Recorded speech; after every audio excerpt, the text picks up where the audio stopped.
This episode is sponsored in part by PTZ Optics. Why hire a camera operator when the control is in your hands?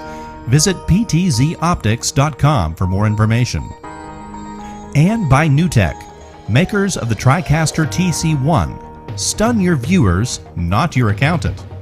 Visit newtek.com for more information.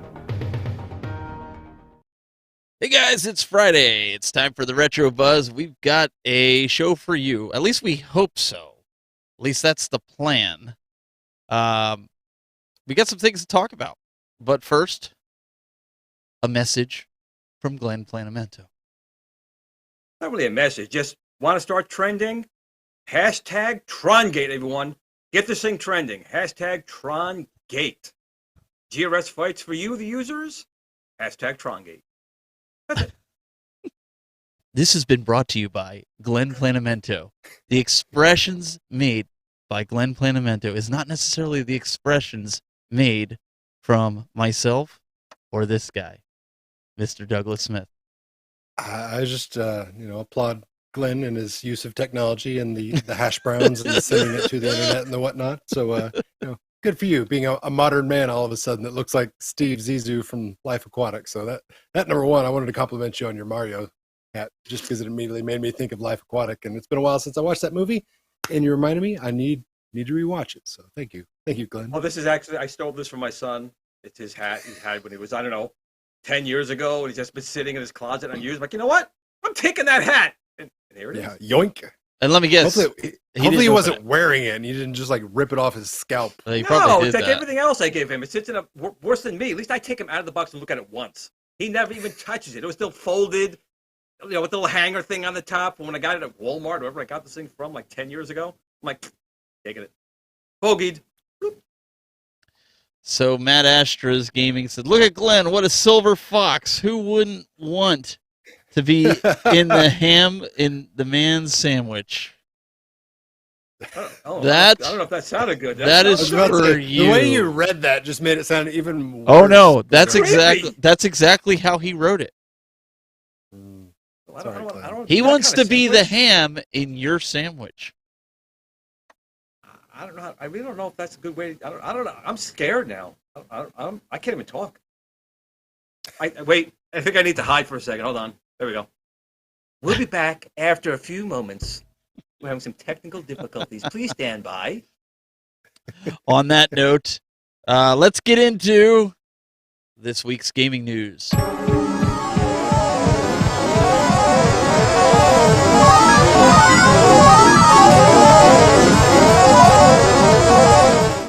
All right, so the big news this week was Sony's acquisition of Bungie. Now, if you're not familiar with Bungie, here's the short and long of it. Bungie, famous for developing the first couple of Halo games, basically putting Xbox kind of on the map, so to speak. Because without Halo, Xbox definitely isn't as successful today. I'm not saying that they don't exist, but obviously without the Halo franchise, Microsoft doesn't have as much competitive advantage to anybody out there, especially in the initial early days. So this is a big kind of knee-jerk reaction, at least it feels that way, because 2 weeks ago we were talking about the Microsoft/Windows acquisition of Activision and Blizzard, and oh my god, what is Sony going to do? Who are they going to buy? How are they going to respond? Well, didn't take long.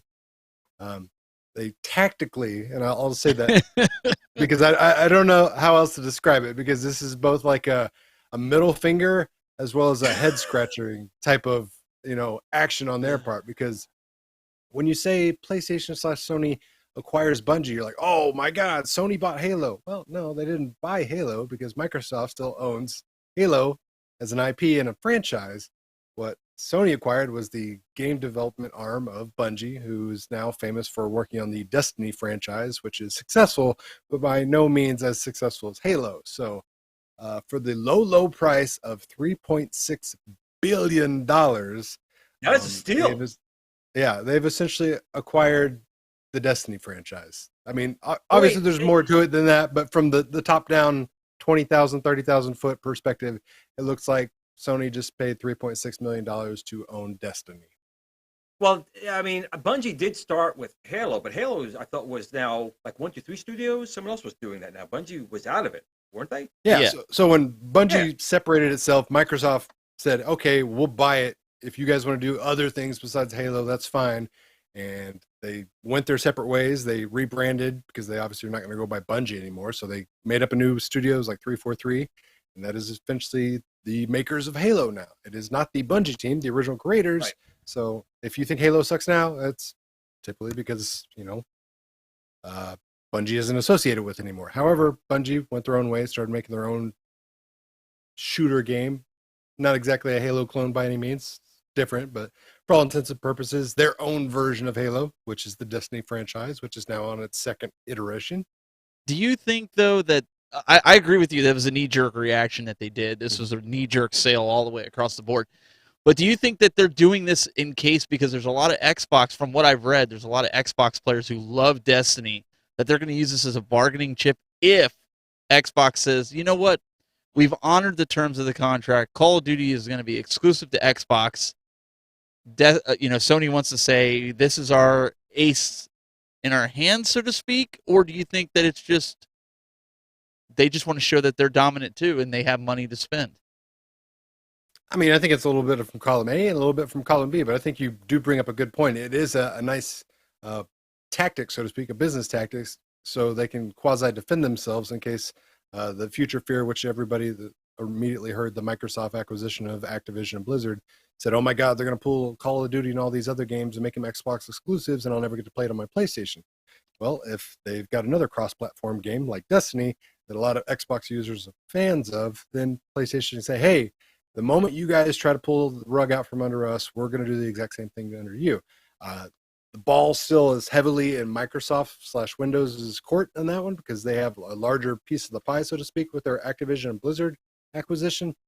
However, it is very apparent now that it is essentially a war, not necessarily a let's put the other one out of business, right? But is now a full-on game of stratego, so to speak, or risk, whatever you want to fancy it. But this is now a tactical business acquisition, field, so to speak, and there's going to be several more in the future. I guarantee it. They're not going to just stop here.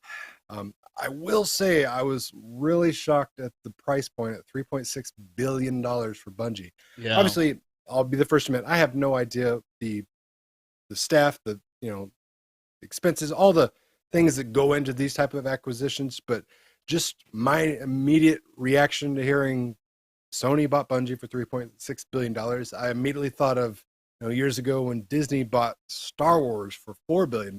Now, which one of those sounds like a deal to you? Obviously, throw aside inflation. Probably but Star Wars, I think. Now, talking to Glen would say Bungie. Yeah. No. Go Don't put words in my mouth. You don't know what's up in this Mario hat. Yeah, dude, because you don't like going on Kathleen Kennedy. So yeah, you would say Well, that's what I'm definitely. saying. That was a bad thing about it. I mean, they spent it was almost $4 billion. Yeah, $4 billion. Right, yeah. for Star Wars. So it was actually a deal until Kennedy ruined it, and now it's worth like $5. So I'll go take $5 out of PayPal right now and get the back. Although I got to say, I said last week, you guys remember, I was saying Boba Fett was really not my cup of tea. It was kind of sucking, right? That was the poll I did. And I'll say I'm saying it still sucks because it's taking. Oh my goodness! It's taking Mando. Mando is making the show. Oh, I don't want to talk about the new episode. But so far everything good about it has not been Boba Fett in that show. Tell me I'm wrong. Tell me I'm wrong. Well, let me ask you guys something here, and even chat room. Do you think we're finally going back to the days of the Nintendo Sega wars where there was certain IPs that were just for certain consoles? I mean, I know we kind of there still is that exclusivity, but I think we're seeing it more now than we have probably in what'd you say, the last 10 years? Yeah. I mean, it still obviously exists to this day, but for the most part in the last 10 years, these companies have tried to not necessarily clone, but develop their own versions of the other company's most successful franchises. So where Microsoft has had Halo and Gears of War, Sony tried to do that with, what is it? The freaking, it's so bad, I'm not even going to think of the name of it. I know. Tip of my tongue. But anyways, better example would be Forza and Gran Turismo. Simulated racing games, very much in the same vein, both successful for their own franchises, but essentially both companies trying to do similar things where the other one is successful. I don't necessarily think it's a bad thing though, because Killzone, that was the game. Oh, Killzone, yeah. Killzone. Yeah, definitely not a Halo. No, but I mean, if you talk to the original Halo players, they'll say that the original versions of Halo were better than what's out right now. I can't say one way or the other, and I'm not going to say one way or the other because I really didn't get into Halo as much as I have with Halo Infinite. What? No, I never really. I played it casually, but I wasn't like hardcore like some of these guys that play like Call of Duty and some of these other games like where I had to have, even though I have every Halo, it wasn't like I casually played it. I didn't play it online. I played it, the campaigns. That was fun for me. Like I didn't do it. The only way. reason I bought the Xbox 360 was to play Halo. That was, and then Gears. Gears of War, yeah, that was another. Yeah. That one I like that more than Halo personally, but at the time, those are those titles that are Those are the titles that make those are the what do they call that, the must have. They're the staples. Killer app. Yeah. Killer app. Mm-hmm. Yeah, that's what you need. And they still don't have that for the PlayStation 5. That still doesn't exist. People are spending all this kind of money for this stuff. No, I disagree there. I think they do. Okay. What is it? For the staple for right now for PS5? What's the killer app, Steven? You said there's a killer app, Steven. What is it? Right now I would have to say Call of Duty Vanguard is the killer. And I'm not a Call of Duty. I'm not a Vanguard fan. I'm not like the Call of Duty, not like some Vanguard people. in the arcades in 1981. But I would awesome. say it looks really good on that. It looks really good. Vanguard was great. And they brought Uncharted the collection out, and that looks really good on it. So Uncharted has been a staple for them for a while. Doug, I mean, Ratchet and Clank, I mean, that's another. I mean, I know that you can get it on other systems, but yeah, from the Sony IP stable house, like they're still kind of in development of their games. Like Spider-Man was their launch title, so to speak, and it was just essentially a expansion pack for Spider-Man. Yeah, that's why I didn't say 4. that one. Yeah, exactly. Yeah. So, Little Big Planet / Sackboy, that was another in-house IP that they did, but I mean, it did well, but it's not near the success or sales numbers of any of these Call of Duties, Halos, or anything like that. So as of right now, I mean, Sony and the PlayStation 5, they don't have that in-house IP. Like God of War is something that is their in-house IP that does really well for them. But I mean, if you're talking immediately right now, PlayStation 5, they just don't have that massive title out there. Gran Turismo, again, another one that's in the works, but it's not why people are buying the system, which is kind of impressive because the PlayStation 5 is outselling the current Xbox with lackluster titles. So, I mean, it really just goes to show you everybody values things differently. Some people just, need the latest and greatest to say they're the coolest kid on the block, and the other ones are strict diehards for a brand, for a game, for a system or whatever. And I want to bring up go ahead. Comment here in the chat from Ariel Engine, because I do agree with this. It says, heard Sony bought Bungie to expand more into the online ecosystem and be more competitive. And I think that makes a whole lot more sense than,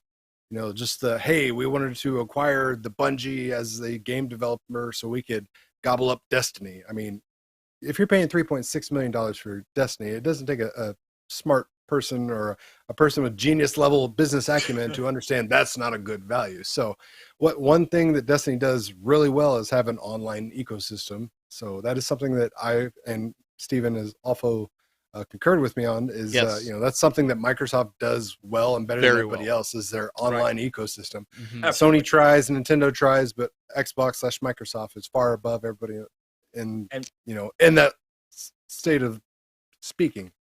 I agree. And the poll I'm doing right now is, did Sony make a good deal on this acquisition? 36% say yes, 64% say no. Well, these must be the people who agree with me about Mando. Well, wait a second. Boba Fett shows. It really depends. I agree with Doug in the comment of his chatter. It really depends on the motivation behind it, because we all are sitting here going, this was a knee-jerk reaction. This is a reaction to Microsoft buying Blizzard and doing all that stuff. If their intention is to build a better online presence and work on an infrastructure so your credit card's not getting stolen every 6 months, and that they're not getting hey, I'm being real. Any PlayStation people, I know you are, but this is true. legit. People don't forget. Yeah. This is okay. So if that's the case, then then Sony, kudos to you. Then that's $3.8 billion well spent. If you're just buying these companies just to basically say, we're in this game, we're going to fight tooth and nail with you, then I think it's the wrong way because, like you said, Doug, there's so many other companies out there that they could have acquired. They didn't need Bungie. Yep. Right. Correct. Angry Birds is out there, man. Buy them up. Come on, Sony, buy some Angry Birds. I heard they're big. And who do we got to talk to about getting Pong? Yeah. Yo, I will buy PlayStation 5 if they come out with a licensed Pong. Right oh there. my goodness. Put it out there. Well, hey, Arcade 1-Up's got one for sale. You can go get theirs. I think they dropped it $150. So now you're I instead did of see paying that. I did see that. instead of paying an inflated price of $600, now you can pay $450. You know, and it looks like it's a good cabinet. I did buy the small one, which was okay. Yeah. You know, the small tabletop one. But it's a nice looking cabinet. I mean, I'm going to be honest. The Tron cabinet that they came out with is a nice looking cabinet. That joystick in there, I don't know. That seems pretty awesome if you ask me. I'm just saying that the joystick in the Tron cabinet is pretty sweet. I'm just saying. Hashtag TronGate. So I how do you follow that one up? That's not how hashtags work, but all right. But I honestly think, though, I think that we're going to start seeing these IPs pump out. Like Resident Evil Village for PS5, I got that. Really great game. If you haven't played it, you need to get it. There's a bunch of games that I have that I've been playing. Dying Light 2 just came out. If you haven't played that, the first one, I have that for Switch. I've been playing with a couple of friends because that's the only platform that they have. That's if you like the end of the world scenarios. So there's some different titles out there that, you know, are not exclusive by any means, but they're starting to show the power of the PS5. Uncharted is one. You were talking about, like, why do you need the new console? I have a Thief's End for PS4, unupscaled, if you will. And when I put in the new one, it's like I'm sitting there watching a movie, man. Like that makes it itself worth buying the PS5, in my opinion. Assuming you can find one. Well, now they're starting to, I don't know about where you're at, but around where I'm at, we've actually had a couple shipments as of recent. My brother happened to pick one up too. They're getting like 20 or 30 in at a shot. They're putting out these scalpers. Don't buy from a scalper. Just No, hang tight. don't. I got my Xbox Series X. I didn't pay a scalper. But I think this year should be the year that we consider it their launch year because COVID really messed them up. Then it always takes a new system. It takes the developers at least a year to start really learning what it's capable of, how to code for it, how to develop for it. So that's why those launch games are always kind of like fluff, so to speak, just because it's like, hey, we just treated this like it was the last generation console. Yeah, it's got more horsepower, which means it might render things that we made quicker, but we didn't really know how to, utilize it because we were only given X amount of time to work with it. So I always treat the first year of a console launch just as its, infancy period. I don't expect it to blow me away by any means. Well, and I mean, think about it when the Genesis came out and you had the Nintendo, Sonic, I remember watching the commercial for Sonic the Hedgehog and I was like, dang, I don't know how you would control that. He's moving so fast on the screen. Do you guys remember seeing that? Like when they'd have him going, and they even slowed it down. On the Sega, like I said, it blew you away at the time. Like, Mario was a fantastic game, but you went from Mario to Sonic, and it was just like a night and day. You're like, I didn't know video games could move this fast. I'm about to have a freaking seizure. I mean, even fighting games, you go from playing the original WrestleMania, which was almost 2D on the Nintendo, to playing this fast-paced WrestleMania the arcade game, like Super WrestleMania. I forget what it was called. That's what it was for the Super Nintendo. Is that what it was called for the Genesis, Super WrestleMania? There was like Royal Rumble. Yeah, Raw, I think. They named it different, but it was essentially the same game, but had Papa Shango and I think Ultimate Warrior on the Genesis version, where Super Nintendo didn't have it for whatever stupid reason. But you went from like Andre the Giant barely kicking and punching Hulk Hogan to all out superior graphics, like you said, like the arcade, WrestleMania the arcade, and I feel like that's where we're at right now. I think that's where people start looking at these consoles. Unlike Glenn, he looks at his in his box, and they're saying, "Well, this is the way to go. Let's get these upgraded ones through the cellophane." Yeah. Yeah, is that what you do, Glenn? I do, and I'm proud to say it. I don't know. What's this on now? They also don't want to just take Bungie and work on online play, but rumors are they're making movies. What is this? Well, I mean, that's another thing. It's like we don't necessarily know all the nitty-gritty details of this deal. Like I said, all we have is that like super high altitude view of, did they just buy this to get Destiny or online games? Like, well, number one, sure, that's part of it, obviously. Number two, Bungie could have a new IP they've created in-house that is literally, rearing to go and, 6 months away. And Sony's like, hey, we want that. We want all of it. We want it to be our own, so that could be its own thing. And there's the other arm of it. Sony is a multifaceted technological corporation. They don't just make the PlayStation. They make electronics. They do, movies. Spider-Man, obviously, is the most famous franchise right now, currently, going on that they have a part in. Obviously, Marvel is a big to-do with that, but a long time ago, I say a long time ago in modern day standards, years ago, Marvel was in desperate need of cash, and they made a deal with Sony and sold them the rights to X amount of movie characters, one of them being Spider-Man. Sony still owns controlling interest of Spider-Man. Obviously, they've started to partner with Marvel and kind of do some joint efforts, but Sony's made Resident Evil games. They've made, was it Blood Rain? They've made a couple of, garbage video game movies. They got Uncharted coming out very soon. So it's no, secret that they are more than capable of producing a movie out of a video game franchise. And what better, sense does it make to develop a video game franchise that you currently own all the rights to? So, I mean, it just makes sense that they would want to turn some of these IPs that Bungie is either developing or has already developed into some sort of entertainment. We got a Halo TV series we mentioned weeks ago that Paramount Plus is going to be doing. So, it makes sense that, Sony might want to expand a little bit and maybe make some of these into movies. I think it's interesting. I mean, but we all know how video game movies turn out, right? There's only like two I could say they're decent. Really. The rest of them are bomb. I could say the first Teenage Mutant Ninja Turtles movie I enjoyed. I thought that was good. And I still think the original Mortal Kombat was good. Actually, you know what? Rampage. Make it 3. I really enjoyed Rampage.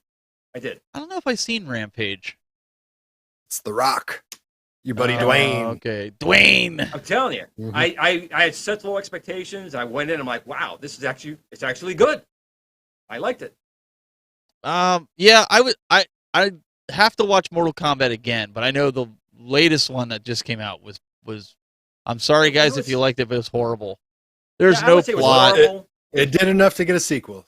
So Yeah. It was a low bar. Yeah. It wasn't horrible. It was now over top with the gore and the story and the characters. The main characters. The lack of story, is that what you said? Yeah. Okay. Much. That's what I was checking. The first Mortal Kombat that came out was good. The second one was kind of weak, and the TV series, there was like 2 TV series that came out on like TNT. It wasn't very good. It seemed rushed. Like I felt like it rushed into like Mortal Kombat, how it started, rushed through a single fighting scene that it was leading up to, and then it rushed the ending, and there really wasn't any time for a story in between it. I felt like you were just like, it was like bam, bam, bam, bam, bam. Anybody else feel that way? No, I mean, you're right. You described it well. Maybe I expected more out of that movie, and because of how iconic it is, being that it's Mortal Kombat, one of the top fighting games. But I'll be honest, I would have felt that way if it was Street Fighter. Another food. See, that's what gets me, man. The story's done in there. We have the stories. You got the fans, and they pull the friggin' rug out from me with some stupid ass story. They think they're being smart and subverting expectations. But you know what? All they're doing is ruining a franchise and blowing money out. Sonic the Hedgehog, the movie was actually really do It was, but it was almost an abomination, and you know it. I'm not going to deny.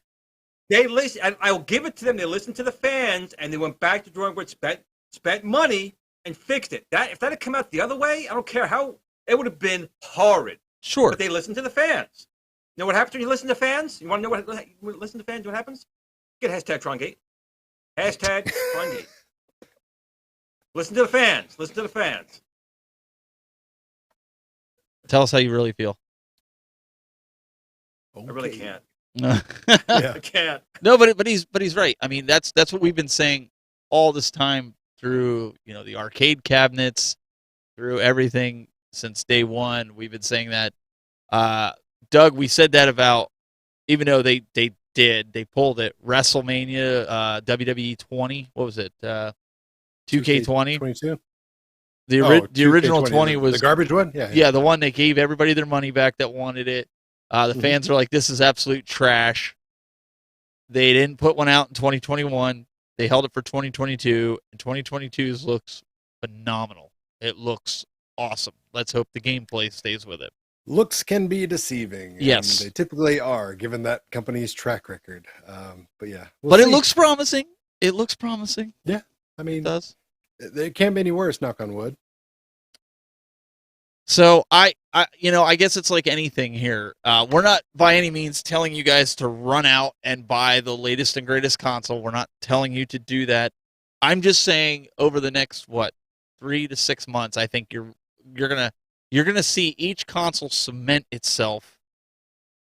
Now, when I say console, I'm talking about Xbox or PlayStation, because Switch has already been doing phenomenal. We'll get to that later, but I think you're gonna see it cement itself of why you would want each one of them, right? Well, I got to ask you guys this, because you guys have these systems, right? Yeah. So with the Sony, I know at least the Microsoft one, there's some games out now, but on the PlayStation one, why spend that kind of money or pay scalpers the money you're paying? What are you getting out of this console? I know probably upscales PlayStation 4 games, maybe it looks nicer, but is there really a reason to spend that kind of cash on that console right now, other than saying I just want it?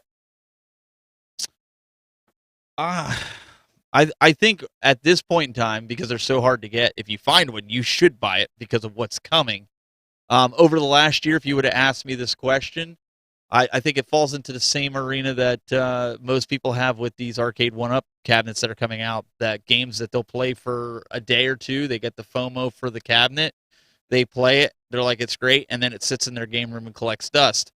Like Tron. Not put a bag on it. Unless you put a bag on it. And listen, I'm not shooting on people that like the Tron game. I'm just saying the majority of them like the look of the cabinet. They don't necessarily like the game. More aptly described for that perfect scenario that you just illustrated is going to be the Terminator 2 cabinet. I think there's so many people that look back on that game with rose-colored glasses, and I'm not saying it's a bad game, but I don't think a lot of you people understand how difficult that game is. Even with endless amounts of quarters, chances are you're only going to get to the third level and you're going to die consistently. Because even on endless quarters, the vast majority of people are not good enough to beat that game. And what I mean by that specifically is the third level, there's a truck and it's driving along, and your job is to keep all the Terminators away from killing the truck. There's John Connors in the truck. And I don't care how many credits or coins you put in that machine, the majority of you are definitely not going to be good enough to beat that level. And you're going to have spent $800 for a game, an arcade cabinet that only has one friggin' game, that you can't get past the third level, even with endless credits. So enjoy that while it lasts. Like I said, it's a beautiful cabinet. It's a piece of arcade history, and I enjoy the game, but it's stupid hard at that one specific spot. And I think a lot of people are going to be really regretting a $800 purchase. And Glenn, I agree with Mike here. He says he has the PS5 and the Series X, and he prefers the PS5. I'm in the same boat. Nothing against the Xbox. The controller, the PS5 controller, is the best controller that's on the market right now. The best controller needs a game to play, right? Otherwise, it's just a thing you're holding in your hand. Well, there's games. I mean, like I said, Resident Evil Village. It's a different experience on the Xbox. Here's the thing, though. Games can come later, Glenn. The Xbox controller that was shipped, it's pretty much the exact same controller that you already had on your Xbox 360, just different. I mean, mildly different. It works. Did it work? Yeah, that's what I'm saying, though. Like PlayStation 5, there's so much. Like there's a speaker in the controller. Sony, they elevated the bar for a controller, whereas Microsoft just said, "Hey, we're good enough at what we're doing. Why reinvent the wheel?" And there's pros and cons to both of those approaches, but just looking at the technical aspects of the controller, it's a night and day difference. Well, like Glenn, take for instance, you talk about the Sony controller. Why is it different? Okay, so if you're playing a game, we'll use Call of Duty or Fortnite because there's walkie-talkies in there. In your headset, you can hear your comrades chatting with you and whatever. If you walk into an area where you're getting a message over your walkie-talkie in the game, all of a sudden, you'll hear it faintly in your headset, but you really hear it out of the controller, which sounds like a walkie-talkie.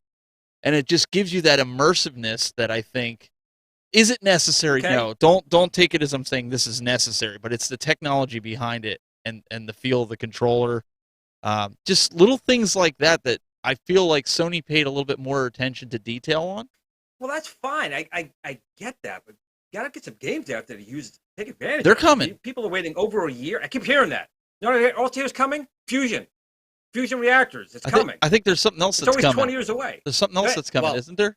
This is a family show. Hang on. I got a super chat that's directed towards you, Steven. So this is from Dylan Rackle. It says, tell Steven the show's theme music is badass, and the graphic of the random people in front of the screens with that whirling sound effect for the gaming news of the week segment is hilarious. Thank you very much, Steven. Appreciate for that. putting that together. And Dylan, thank you very much for the super chat. No, Appreciate sorry, it. proceed before I rudely. No, you're good. Well, I'm just waiting for it's that- Glenn to make the transition. Yeah.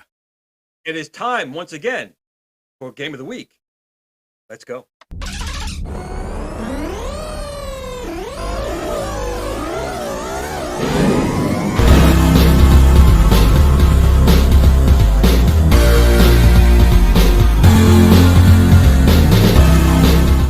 Hi everybody, it's time once again for Game of the Week. And what game we're looking at this week? It's Bally Midway's Blueprint. Blueprint is an arcade maze game released in June 1982. It was developed by Ashby Computers and Graphics and licensed to Bally Midway. Ports of Blueprint were published by CBS Electronics for the Atari 2600,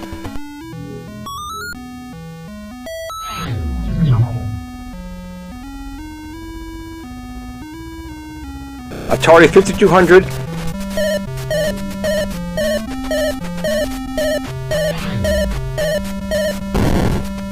and the Commodore 64 back in 1983.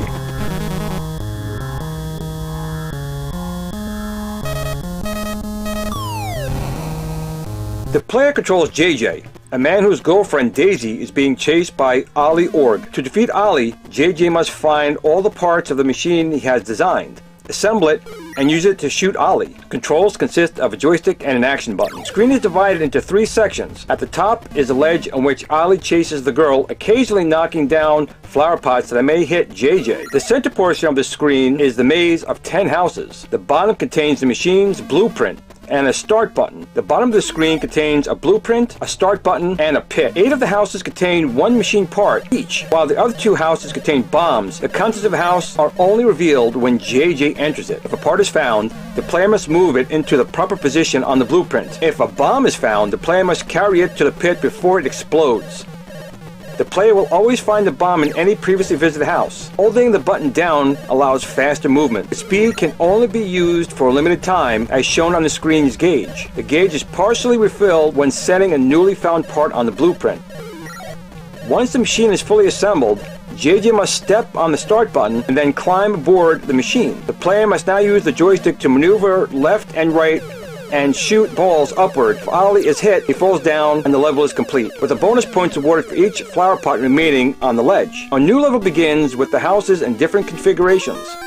The first 3 levels are unique, but the 4th level and beyond use the same level layout. JJ must avoid falling flower pots, bouncing flowers that emerge from the flower pots, and a creature named Fuzzy Wuzzy, who roams the maze. On the Commodore 64 version, it is known as Maze Monster, and appears starting on level 2. A monster named Sneaky Pete, Weird Willie on the Commodore 64 version, occasionally climbs out of the pit and wanders across the screen's start button, stomping on it, which causes parts of the machine to fall off of the blueprint. JJ must drag Pete back to the pit and then set the fallen parts back in place again. A life is lost if any of the following occurs: being hit by a flower pot, touching Fuzzy Wuzzy or bouncing flower, failing to place a bomb in the pit before it explodes. Ollie catches the girl. Ollie Org chases JJ's girlfriend across the top of the screen and drops lethal flower pots. Sneaky Pete lives in the bomb pit and will emerge to prematurely activate the machine. If he does this successfully, the gathered pieces will fall off the machine's blueprint. Fuzzy Wuzzy is a wandering monster, first appearing on level 3, who will kill JJ upon contact. I have to admit, Blueprint is probably one of their obscure games back in 1982. It's a fun game, but you really got to pay attention to all different kinds of aspects of the game to actually successfully beat the game.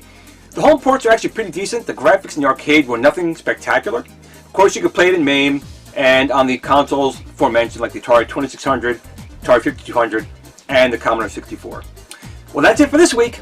Join me again next week for another Game of the Week. Until then, remember to tell your family and friends that you love them. But of all else, no matter what you play or how you play it, just remember to game on. And Blueprint, the review, was brought to you this week by #Trongate. Rob Coleman had a nice little piece of trivia. It says a very early title from the guys that eventually became Rare. So, Battletoads, Killer Instinct, that's where they started. See? You got to realize these old games. I'm trying to concentrate more on the games people don't remember. And Doug brought up a good point of where they went to now. The point of my video is just to show people these games that fell off the map. They were good games, they were fun games, but they didn't make it like your Tron or your Asteroids or your #Trongate. Those things didn't make it over the years. So that's what I'm trying to concentrate on. It won't always be old. It won't always be arcade machines either. Maybe console games in the future might be something completely different. But for right now, that was your Game of the Week. Till next time. You know what else didn't make it, didn't last the test of time, Glenn? Physical video game stores, for the most part. All we got GameStop and then, your mom and pop style resale stores. Well, guess what? Somebody's trying to change that in 2022 of all years. So nice. Limited Run Games, I'm sure most of you are all familiar with, a physical media company that started in 2015, said, hey, we don't like to see the direction of the video game industry is going where everything's digital and, they're not selling you physical games. Everything's, digital only. There's a lot of great games that were digital only, but, there's collectors like us three that still love that physical media. Well, that's where Limited Run came into play, started making deals with these publishers and said, hey, give us the rights. We'll publish physical versions of your digital games. And lo and behold, that business took off. But their latest idea / concept they're going out with is going to be a physical game store that is supposed to be opening in April. So apparently this is, well within, already starting the groundwork and everything's going. They've got a space, they've got a location, they're building it out now. So this is not like just a pie in the sky dream idea or anything. But to think of somebody wanting to go into a physical media store / business in 2022 when all these stores have, failed and crumbled because of COVID and lockdowns and things like that. Yep. I mean, you want to say somebody that's got, eyes for the optimism. I mean, Limited Run Games is surely doing well enough to where they clearly say, hey, we don't care. We're going to buck tradition. We're going to, we're going to take a risk because this is a risk. You gotta say this. It is. There's no way else to describe that. Well, you both know my stance on this. I do not go for the friggin' downloadable content crap. I want the physical games. But there is a concern. I mean, I think of Gateway. Gateway and Dell, they had a big rivalry going for a long time. They were doing well. Gateway decided, hey, we're going to open up some real stores. And guess what happened? Tanked the whole company. That was it. Yep. They put them down in the burying. And like Doug said, this current environment might not be the best time. But I'm going to try and support them as best I can. I'm waiting for certain games to come out on physical medium through them to buy them. I hope that, people will embrace it and realize that we don't want this thing to die. We don't want these companies to sell you stuff that, like, prime example. Here's actually a prime example. My son is a huge Minecraft guy, and he was playing Hypixel, I think it was called, just on a server. And he's been playing it for like 5 years. He's actually was ranked, like 48 out of like 80,000 people on this game, which shows how much time he spends on Minecraft. But they shut the server down. Wednesday night was it. That server's gone. So all the kids who were playing that and love that, guess what? It's gone. You got nothing. That's what happens with these type of things. And your Sonys and your Microsoft and these new properties and these downloadable systems and these games getting this way. And some people might be fine with that. I know some people that play the games, they could care less, and they trade the games in. But if you're a collector or someone who actually wants to play the game when you want to play it, it's a horrible trend. it's a crime. It's a crime because that Hypixel game again. It looks like Lego to me. I don't know, but the kids who enjoy playing that type of game, it's gone. No, it's just like That's it. we talked about with Fortnite and stuff. But I have some orders in right now with limited run game. I have Castlevania, The Boy and His Blob for the regular Nintendo. I thought that was a good option, and the one I'm really looking forward to is Martha is Dead. I think that's coming up in a couple days for PS5. I really want to get that game. I'm into like the horror, like the Resident Evil style games, and this looked really good. And I don't know, I'm a sucker for those types of games. So that's on my list right now. You know, for a limited run. Yeah, it'll be interesting to see how this plays out for him because, I mean, we already mentioned it. It's a huge risk, and another thing that is kind of not necessarily a red flag, but a thing that makes me raise my eyebrows is if you were going to open a physical video game store in this modern day, just hypothetically, gentlemen, what city or area would you guys open it in? Steven? I would probably say New York. I would say, you know, Okay. where is it? Where's the Apple Store downtown? Is that Center Square or what is it? There's a couple, but there's one right. The big right in glass Times one. Square. Times Square. That's probably Yeah, where right I'd put it, downtown in Times Square. Because Glenn, how about you? Where would you, hypothetically, if you were going to put this store somewhere, where would you put it? Well, again, if I'm in New York, so I'm going to always stay in New York, but like New York or Los Angeles, you know, Yeah. the big cities that has potential to get a large amount of traffic in it. Gotcha. Well, they didn't choose New York. They didn't choose LA. Didn't choose Chicago. Didn't choose Houston. Didn't choose Miami. Cary, North Carolina. That's where this store is opening. Cary, North Carolina. what?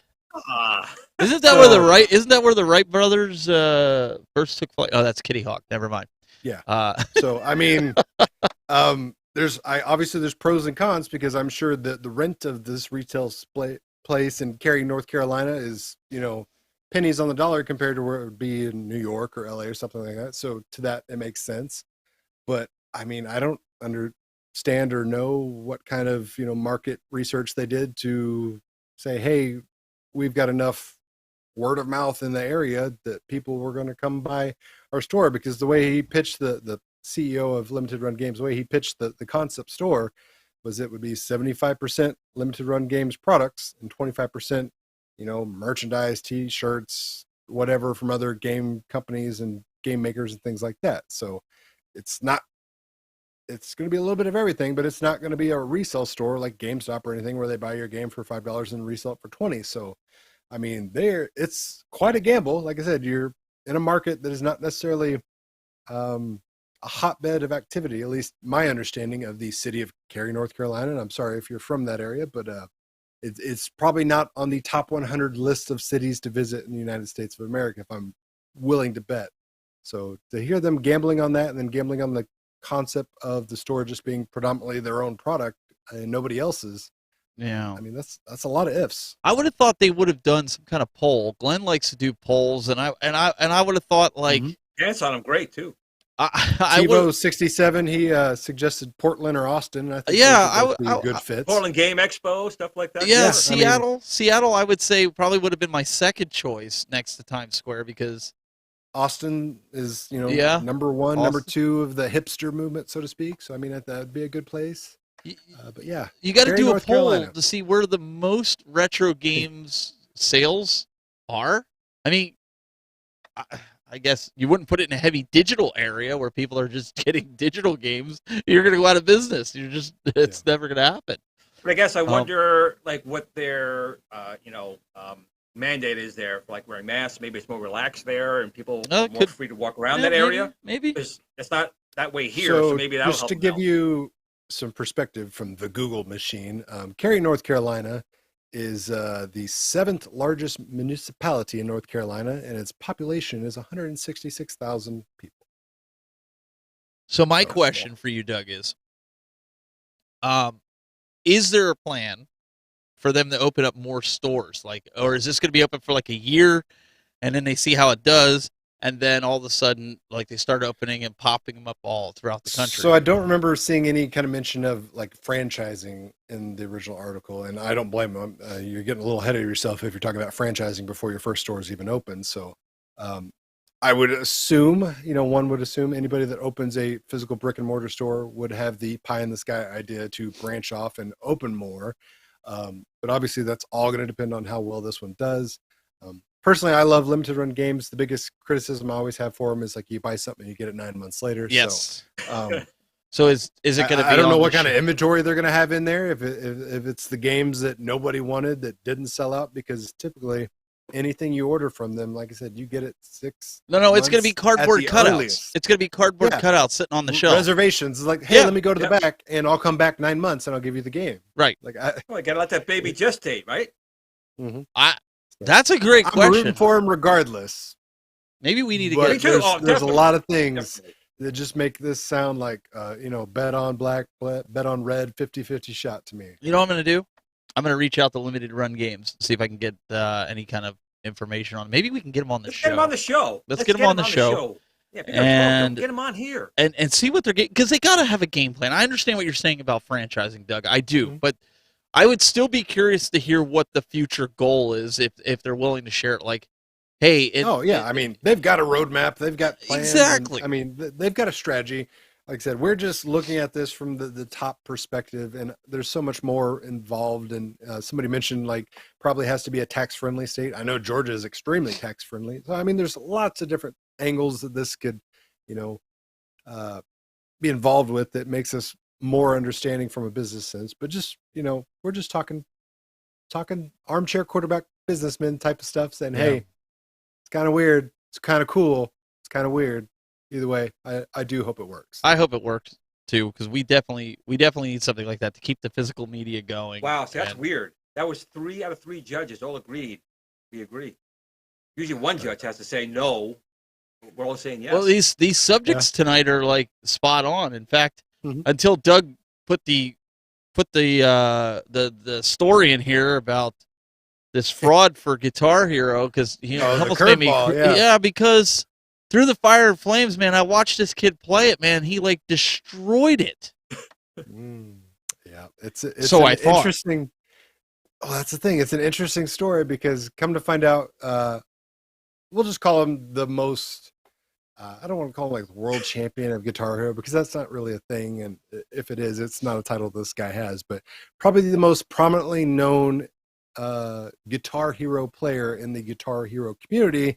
Well, it was revealed that he's been essentially duping everybody and being a little disingenuous with his content and his uploads and his proving of how exceptionally good he is at Guitar Hero. He got exposed this week, and then he actually came clean, which is something I never thought anybody in this modern age would do. He owned up to it, said, yeah, a lot of what you saw from me was doctored, was, edited, was faked in some way, shape, or form. It's like, I've been doing it for years.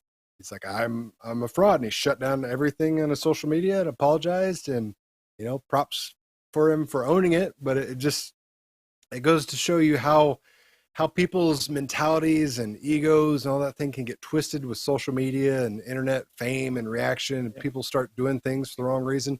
Because by all accounts, this person, I think his username was Shmooey or something like that. What I don't follow the Guitar Hero crowd, so I'm not familiar with. I didn't even know there was such a thing. So exactly, okay. But regardless, this guy apparently, by all accounts, has been to certain like conventions and things and performed live and pulled off exceptional feats. So for all rights, he is a good Guitar Hero player / performer, but that wasn't enough for him. He wanted to be the best, and he wanted to prove to everybody that he was better than everybody else, and he started doing that by illicit means. Essentially, he was using the PC version of Guitar Hero, slowing down the game, playing it at whatever speed he felt comfortable with, and then recording his webcam and then splicing them together and doctoring the speeds back and forth to where they synced up. And he thought he was good, but people thought he was too good, and they noticed some inconsistencies with the way he was playing versus the notes on the screen, and they started looking at the footage deeper and harder. And then wouldn't you know it, the internet being the internet, having all the exceptional time on their hands, they decided we're going to expose this guy. So that's what happened. TMT Mixes says cheating is the word you're looking for. Oh, 100%. Yeah. I mean, he was cheating, but that's the thing. Like, it's such a weird thing because it was like, to my understanding, he was cheating, yes, but he wasn't like winning competitions and prize monies. He was just literally lying to people and, basically trying to prove that he was better than everybody else without any sort of like, I don't know, accolades. Because like I said, he wasn't like the Guitar Hero World Champion. He didn't win $50,000 prize package here or anything like that. He was just a guy uploading videos on the internet, looking for internet fame in all the wrong places for all the wrong reasons, and he got it in spades. I tell you. I thought all you had to do is upload Arcade 1-Up videos for internet fame. I thought that was the go-to. You can do that. There's 1,000 people doing it these days. Yeah, and there's 1,000 people doing it for the wrong reasons. That's fine. If it makes you feel better, great, do it. If it makes you feel good before you put your head on the pillow, that's fine. Do what you got to do, but do it for the right reasons. Yep. Practice. If you want to be the best Guitar Hero player in the world, practice. Don't take shortcuts. Nobody's impressed by the guy that took the helicopter to Mount Everest. Nope. Know what happens when you take shortcuts? You want to really know what happens? You get hashtag Trongate. You get hashtag Trongate right there. Take a shortcut to get you hashtag Trongate right there. That's a shortcut. Mm-hmm. So now, I got a comment from Rob Coleman. Says, can I do a random shout out for New Wave Toys? Received my 1943 sticker pack today. Didn't ask for it and technically shouldn't be entitled to it as it's not licensed for sale in the UK. So amazing customer service on the part of New Wave Toys. We've had them on the show numerous times. We're all a big fan of them. We've spoken highly of them. I will speak highly of them any day of the week because I think they do an amazing job with their products and their customer service. Glenn, I know you put up a video covering this sticker, and we mentioned it previously. Yeah, that was Stickergate. Yeah, that was Stickergate. And, it's one of those things, Shiloh, he's the CEO of New Wave Toys, and he's very passionate. He really is passionate about it. And this is just something that somehow just got into the radar. There was an error in the midway wording on the decal, but all the machines had already been sent out. So he sent a decal out, and me, you guys know I'm a freak when it comes to stuff like that. It's like it's not perfect, and I start like having compulsion and stuff. So I was a little worried, but Shiloh sent it out and says, put this on and see if you can do it. And it really was not difficult. It came out really, really well. It took me like 5 hours, by the time I got the measurement and everything right. But it turned out pretty well. And, New Wave Toys has always tried to step up to the plate and own if there's a mistake. And they've done it in the past, and very rare. Like some things with the BIOS that you can update the firmware on the machine to fix things. But the decal one was a big one. Some people are still choosing to leave the decal as it is versus even putting anything on it. They say they don't care. But it's really, if you do get the decal, it's not hard to do. And real quick, I did get a super chat. So again, I'm having little tingles. I get spider senses with these super chats. This is from Juan. He said, want to give me a super chat 2 weeks in a row. You guys put on a great show every single week.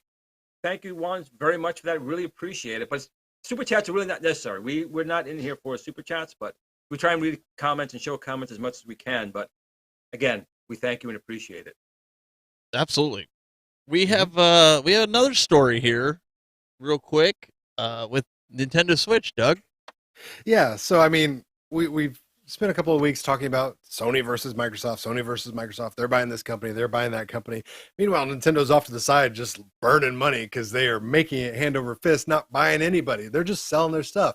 So probably not a really surprise to anybody, but guess what? Nintendo Switch is now their most successful home console of all time.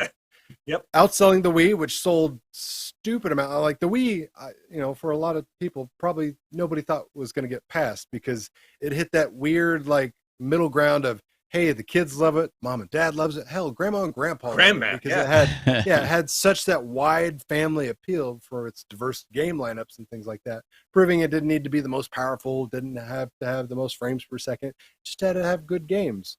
So Switch, very much in the same vein. Not the most powerful system on the block, even with the updated OLED version.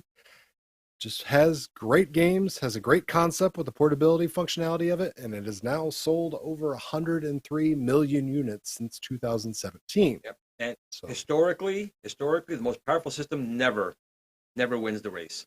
Because it's all about the numbers versus the games. And that's usually what happens. I got the most powerful graphics processor and memory, and it's the best machine ever. They don't have the games. Well, it only took them 2 consoles to merge them together to give you the Switch. It took the Wii U to give you the Switch. And that's okay because Kathleen Kennedy's got 3 movies under her belt and they all suck. So well, and I actually have, going with that story, and I put it in there, for a game of the week that I did pre-order, and I pre-ordered it, but I didn't pre-order it, right? So I ordered it. It'll be here because of the snowstorm. It should have been here today, but it won't be here till tomorrow. So weather conditions. It really was. So Pokemon Arceus, right? Pokemon Legend Arceus. I am not a Pokemon game fan, okay? But I was watching this because I've been playing with my kids. I play the one on your phone and, when I have time. But looking at a lot of the reviews, they say this is the best Pokemon game that's come out for the Switch yet. And if you're on the fence about getting it, and they said get it. So I seen the prices of it creeping up. I see scalpers selling them for $150. You could still get them on Amazon for $40, $45, $50 normal. GameStop, Walmart. If you're on the fence about it, buy it. I played a little bit of it. I want to say I saw sales numbers on it, and they reported it already sold like 6 million copies or something like that, and it's already outsold the last, was it Sword and Shield? Sword and Shield, yep. Yeah, so I mean, clearly people are excited about this game. So, well, and like I said, once I get it, I played it in the demo in the store. Once I get it, when I get some more time with it, I'll let you guys know my thoughts on it. But again, I'm not a Pokemon person, but I like the whole you're walking around as a character, not just you see, them just sporadically pop up and you're throwing a ball, kind of like a third-person shooter type of a scenario. I think this is very Zelda-esque. Now, there was some people saying, like, okay, for the Switch, they could have did better on the graphics. Okay, but it's a Pokemon game, and to me, it looks reminiscent of a Pokemon game, right? I mean, everybody's got their own expectations of what things should look like and how they should play. But I mean, to me, this looks like a Switch game. Like, it doesn't look underwhelming. It doesn't look overwhelming. It looks exactly how I would envision a Pokemon Switch game. So as long as the gameplay is there, that's all that really matters. And the fun factor. That was the other thing that they said, that it's actually a fun, immersive game. And that's what I was looking for in this. So Pika Pika. Catch them all, Steven. Catch them all. You know what? I'm gonna try, and hopefully, we end up having a good review on it. If you in the chat room already have it, let us know in the comments what you think of it. For one, on any of the chat rooms that you're in, maybe you've already played it. Maybe this is something that you've been on the fence for, and I'll be honest, I was on the fence for it, just because I don't really buy the Pokemon games because I don't know. I guess maybe the phone kind of made it boring for Pokemon me. Go, yeah. Yeah. I mean, you can only get so many trespassing, citations before your love for Pokemon Go dwindles. Yeah. It's funny with people with their cell phones going around. That's happened, man. Oh, my kids were doing it for a while. I gotta building. There's a Pokemon. It was an epidemic for a while. I mean, there was news stories almost every night, it seemed like, about somebody doing something they weren't supposed to for a legendary Pokemon that was in somebody's backyard. Yep. It's like, wow. Imagine getting shot in the face over a Pokemon. Yep. No, and people are relentless with it. So, I don't know. We'll see how it is. There's a few other games that are going to be coming out that I'm going to try to pick up as they come out, and I've been trying to do this like once a week, get a new game alert. And I know I didn't do this, but I'm going to do this just for that one guy that was in the chat room. So